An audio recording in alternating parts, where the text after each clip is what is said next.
Europe may need to slap punitive tariffs and quotas on British exports to challenge a UK Prime Minister who prefers the optics of battling Brussels than the logic of compromise, a former top EU diplomat said.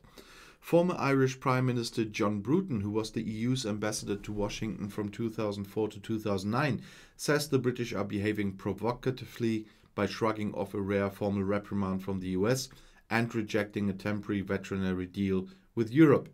Such a deal, the EU asserts, would eliminate the Union's legal requirement for checks on 4/5 of goods shipped from Britain to Northern Ireland, the focal point for post-Brexit tensions. "I'm amazed the British have not agreed to do that," Bruton told RTE Radio in Dublin on Thursday.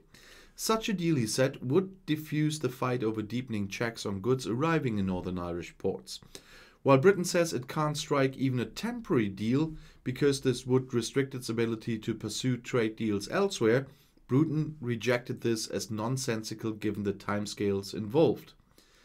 There probably won't be any substantial trade agreement for 4 or 5 years anyway, so this option would have been almost cost-free, a temporary agreement. But they declined that, he said. And this makes me suspect that this is a political calculation, that being seen to fight with Europe is good politics in England and rallies support for the Conservative Party, Bruton said. They are basically being, I would describe it as reckless, he says. Bruton said the EU couldn't afford to let the UK keep breaking the withdrawal agreement and its Northern Irish trade protocol, the Johnson Protocol. It already has delayed the introduction of checks on supermarkets' goods staying in Northern Ireland and on consumer parcels, and has reversed a ban on products containing British soil. If Britain were to ignore more mutually agreed deadlines, such as the looming July 1st requirement to stop shipping chilled meats to Northern Ireland, Bruton said the EU may be forced to contemplate imposing tariffs or quotas on British exports. He said, "The EU has experience in designing such trade measures and will target them to have the best persuasive effect on the UK, he said. But it would be unavoidable that all EU members, particularly the ones that trade most with the United Kingdom, and that's Ireland, will suffer considerably as a result." Bruton discounted the value of legal action in resolving the current impasse. "A court case would drag on so long," he said. Going to the WTO, the World Trade Organization, would drag on even longer.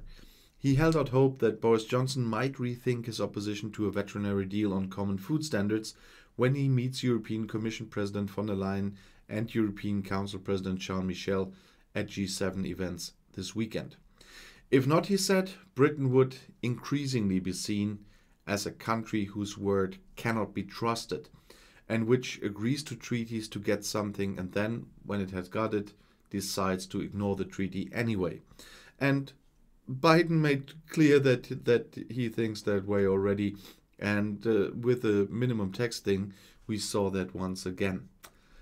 I'll see you in my next video. Auf Wiedersehen.